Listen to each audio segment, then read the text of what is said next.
The email came through while I was sitting on a rusted metal bench outside the barracks in Okinawa, watching the rain turn the pavement into a mirror. It was late evening, the kind of humid, sticky night where the air feels thick enough to chew. My shift had just ended, and most of the base had gone quiet, except for the distant rumble of aircraft and the sound of insects buzzing in the trees. I remember staring at my phone, half asleep, when the notification popped up. Subject line, property transfer confirmation. At first, I almost ignored it. Spam emails about property weren't unusual. Somehow my address had ended up on a million mailing lists after I bought my house 3 years earlier. But something about the sender caught my attention. It was from the county records office back in Oregon. My stomach tightened. I opened it, and that was the moment my entire world tilted sideways. The message was short, cold, official. It said the property located at 214 Maple Ridge Road had officially been transferred to a new owner. Sale finalized, documents recorded, ownership updated. I read the address again, then a fourth time, because that was my house. The house I bought when I was 26, the house I spent 2 years fixing up with my own hands, the house I left behind when I was deployed to Okinawa 8 months earlier. A strange buzzing filled my ears. I scrolled down the email. There was a line near the bottom that made my chest go cold. Seller, Robert Matthews, acting under power of attorney. My father. And just beneath that line was another name listed as assisting agent. My brother, Daniel. For a long moment, I just sat there staring at the screen while rainwater dripped from the roof above me. The words didn't make sense. My father couldn't sell my house. No one could, because the deed was in my name, only my name, and yet the county records were saying it was gone, sold, like it never belonged to me in the first place. I felt something twist deep in my stomach. My hands were shaking when I dialed my father's number. The call rang 3 times, then 4. Finally, he picked up. Hello? His voice sounded exactly the same as always, calm, slightly annoyed, like I had interrupted something important. Dad? I said slowly. There was a pause. Oh, hey. My jaw tightened. I'd just got an email from the county. Another pause, longer this time. About what? My house. Silence.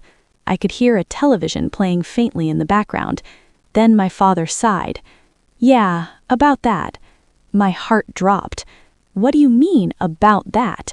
Well, he said casually, Daniel and I handled it. My hand clenched around the phone. You handled what? The sale.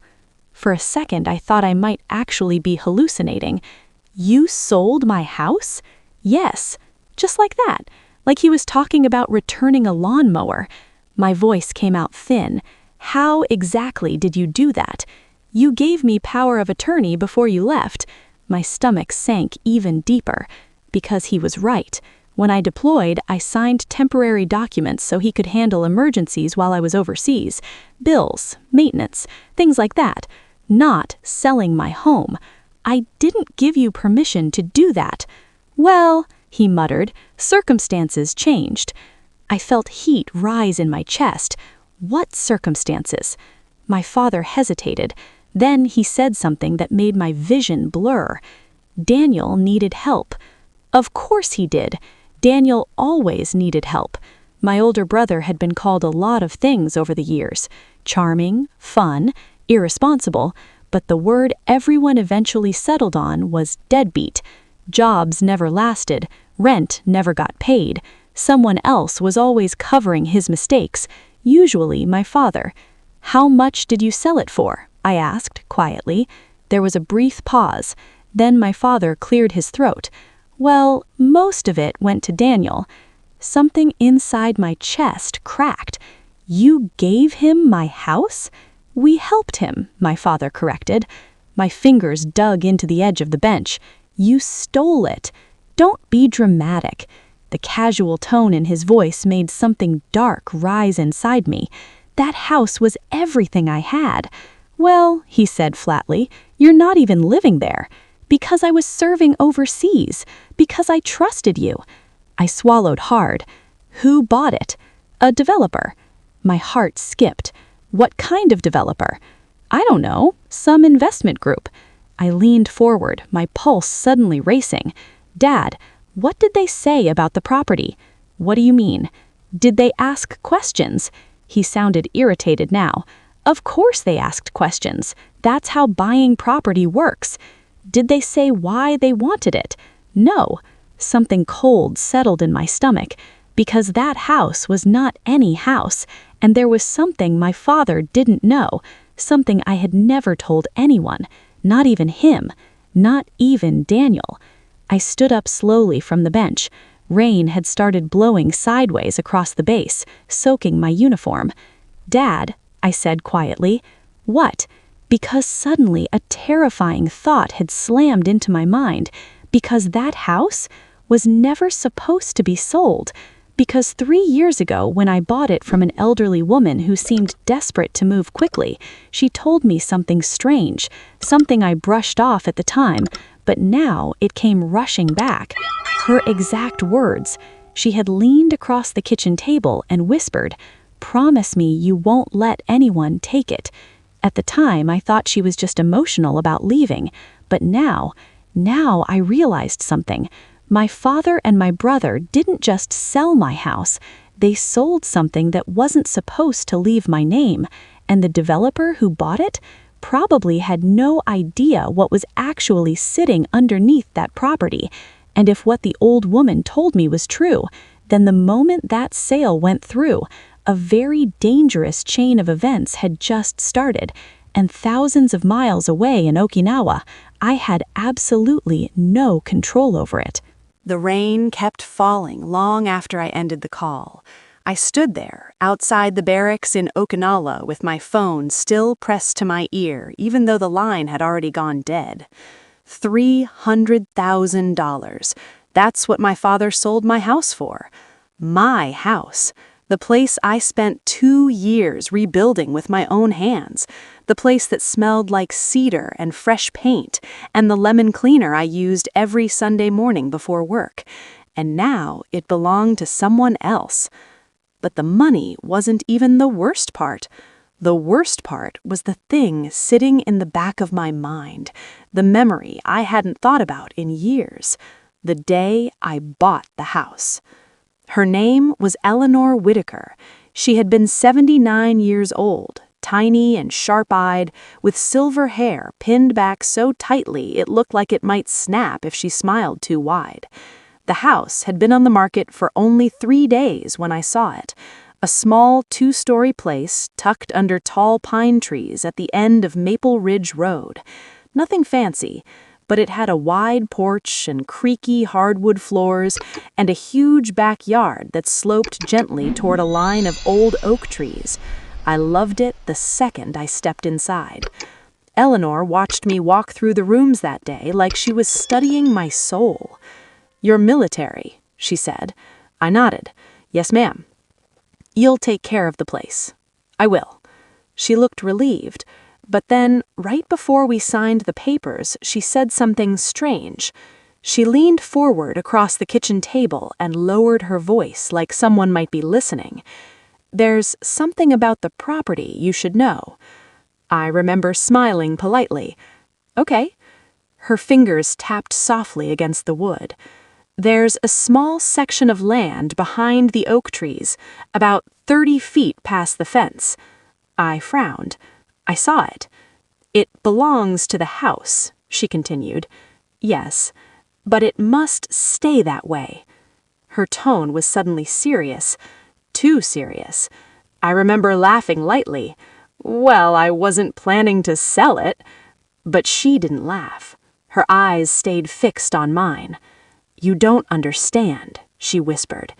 "If anyone tries to buy the land separately, you say no." I blinked. "Why?" She hesitated, then shook her head. "Just promise me." It felt strange, but she looked so worried that I finally nodded. I promise." She seemed relieved after that. The sale went through that same week, and life moved on. I never thought about that conversation again. Until now. Standing in the Okinawa rain with my father's words echoing in my ears. A developer bought it.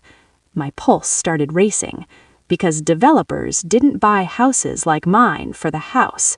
They bought them for the land.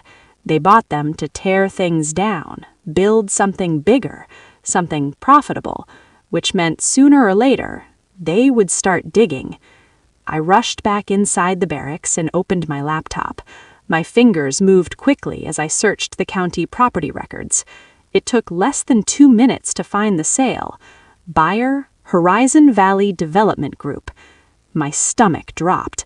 Even I knew that name. They were huge, one of the biggest development companies in the region. They specialized in luxury housing projects, which meant my quiet little neighborhood was probably about to turn into a construction zone. I clicked through the documents, sale price, transfer records, permit requests, and then I saw something that made my heart start pounding. There was already a demolition permit filed, approved 2 days ago. They were planning to tear down the house immediately. My chest felt tight, because if they started tearing up the property, they would eventually reach the back section near the oak trees, the part Eleanor warned me about, the part she made me promise to protect, and I had absolutely no idea why. My phone buzzed suddenly. A new text message from my brother, Daniel. Relax. Just one word. That was it. I stared at the screen. Then I called him. He answered on the second ring. "What?" he said. My jaw clenched. "You sold my house." "You're welcome." My vision blurred with anger. "You're welcome?" "Yeah," he said casually. "You weren't using it." "That's not your decision." "You gave Dad power of attorney. For emergencies." Which this was. My laugh came out sharp.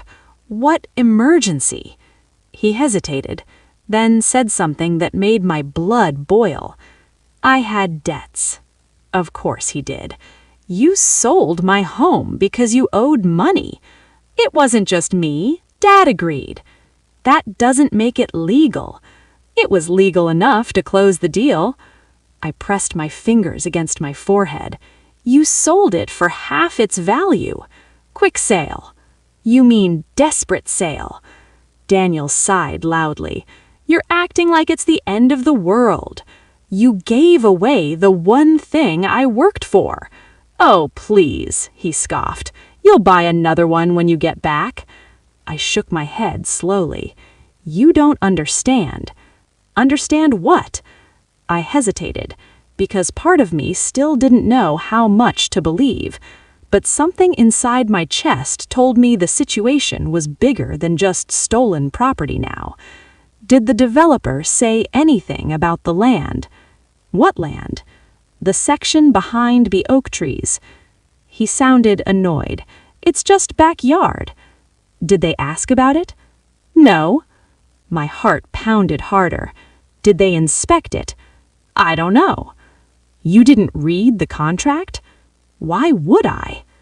I closed my eyes, because that told me everything I needed to know. Daniel hadn't cared what he was selling. He just wanted the money. "Listen, the deal's done. Stop freaking out." My voice dropped. "You may have just sold something worth a lot more than $300,000. He laughed. "Oh yeah? Like what?" I thought about Eleanor's face, her quiet fear, her warning. "I don't know yet," I said slowly. "But if that developer starts digging..." "What?" I opened my eyes and stared at the rain streaking across the barracks window. "Then we're all about to find out." Daniel chuckled. "You're being paranoid." Maybe I was. Maybe Eleanor was just an old woman clinging to memories. But something in my gut refused to settle. And 3 days later, my phone rang again. This time, the caller ID showed a number from Oregon. I answered. "Hello?" A calm male voice spoke. "Is this the former owner of 214 Maple Ridge Road?" My heart skipped. "Yes." "This is Mark Collins from Horizon Valley Development." My pulse started racing. "And?" He paused, then said something that made my entire body go cold. "We began clearing the back section of the property yesterday." I gripped the phone tighter. "And?" He paused. Another pause, longer this time. Then he said quietly, "Ms. Matthews, you might want to come home," because whatever they had just uncovered behind those oak trees was big enough to make a multi-million-dollar developer call the former owner of a house they had already demolished. And the tone in his voice told me something else. My father and brother didn't just sell my house. They may have accidentally sold something far more valuable and far more dangerous. And whatever it was already out of the ground. For a moment, I thought I had misheard him. The line was quiet, except for the faint hum of distance between Oregon and Okinawa. "You might want to come home." I stared at the wall of the barracks room while those words settled in. "What exactly did you find?" I asked. Mark Collins didn't answer immediately. I could hear wind on his end of the line and something else in the background, heavy machinery, the metallic clanking of construction equipment. "We started clearing the tree line behind the property yesterday," he said carefully. "The oak trees?" I whispered. "Yes." My heart began beating faster. "And?" He hesitated again. Then he said something that made my stomach twist. "We uncovered a reinforced structure." My mind blanked. "A what?" "Concrete," he continued, "buried under about 4 feet of soil." I stood up slowly from the chair. "That's impossible." "We thought so too." My thoughts raced back to Eleanor Wiecker. Her nervous eyes, her quiet warning. "Promise me you won't let anyone take it." "What kind of structure?" I asked. "It looks like an underground vault." The word echoed inside my head. Vault. My hands started shaking again. "How big?" "We haven't opened it yet." My heart skipped. "Why not?" Another pause. Then he said quietly, "Because it has a federal seal on it." For a second, the room around me disappeared. "A federal what?" "There's a metal plate on the door," he explained, "stamped with a government emblem." My breath caught in my throat. "And you're calling me because—" "Because the land records show your name as the previous owner. That's not my property anymore." "Yes," he said slowly, "but whatever is buried here predates the house itself." I sat down heavily on the edge of the bed. The rain outside the barracks window had started again, tapping softly against the glass. "Did you contact the authorities?" I asked. "Yes." "And?" "They're sending someone to inspect it tomorrow." My heart pounded harder. "What do you think it is?" "I have no idea," he admitted, "but judging by the construction, it's old, possibly from the 1950s or earlier." Cold prickled along my arms, because suddenly something else came back to me, another small detail from that conversation with Eleanor years ago.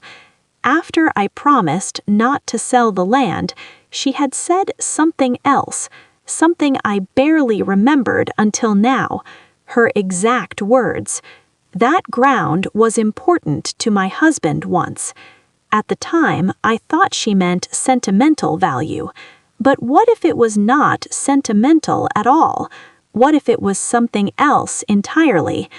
Mark cleared his throat. "There's another reason I called." My stomach tightened. "What?" "The company lawyers want to know if you were aware of this structure."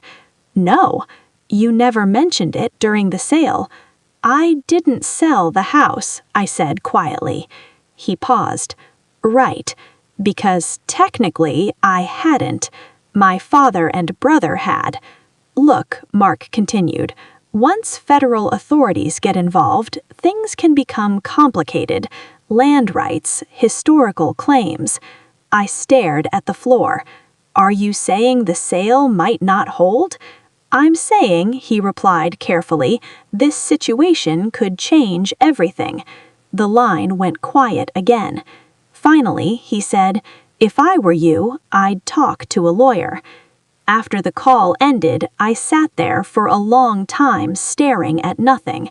The pieces were starting to move in ways none of us expected. My father thought he sold a house. My brother thought he cashed out easy money. But buried under the backyard, there was a government vault no one knew existed, and now federal investigators were on their way. 2 days later, I called my father again. He answered immediately this time. "What now?" "They found something on the property." He sounded annoyed. "What kind of something?" "A vault." Silence. "What?" "Buried underground." My father scoffed. "That's ridiculous. It has a federal seal on it." That shut him up instantly. Then he said slowly, "What are you talking about?" "They're bringing in investigators." Another long pause, and then I heard Daniel's voice in the background. "What's going on?" My father muttered something to him I couldn't hear. Then the panic started. "You're lying," Daniel said loudly when he grabbed the phone. "I wish I was." "What kind of vault?" "I don't know yet. You're making this up to scare us." I sighed. "Call Horizon Valley Development." A few seconds later, the line went silent. Neither of them spoke. Finally, my father whispered, "Oh my God." Because somewhere between selling my house and pocketing the money, they had accidentally transferred ownership of a buried federal structure, and now the government was stepping in. Months passed before the full story finally came out. By then, I was back in the United States, back in Oregon, back on Maple Ridge Road. The house itself was gone, bulldozed, but the oak trees still stood at the edge of the property, and behind them, a team of federal archaeologists worked carefully around the exposed vault. The explanation, when it finally came, sounded almost unbelievable. During the early Cold War era, the land had briefly been used by the government as a secure underground storage location, a backup archive, documents, equipment, emergency supplies. Eventually, the facility had been abandoned and sealed. The records were lost somewhere in decades of paperwork, and the land was quietly sold to private owners, including Eleanor Whitaker's husband, who apparently knew exactly what was buried there and spent the rest of his life protecting it. Standing there behind the construction fence, I watched investigators carefully open the massive steel door for the first time in 60 years.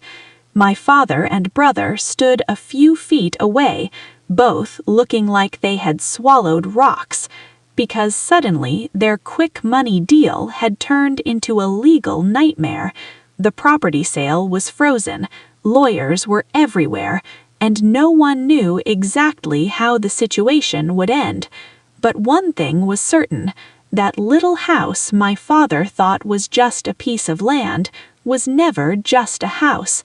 It had been sitting on top of a forgotten piece of history the entire time, and none of us had any idea, not until the day they sold it. If you stayed with this story until the very end, thank you for listening. If you enjoy powerful, dramatic stories like this one, don't forget to like the video, share it with others, and subscribe to the channel for more unforgettable stories. Because sometimes the biggest secrets are buried right under the place you call home.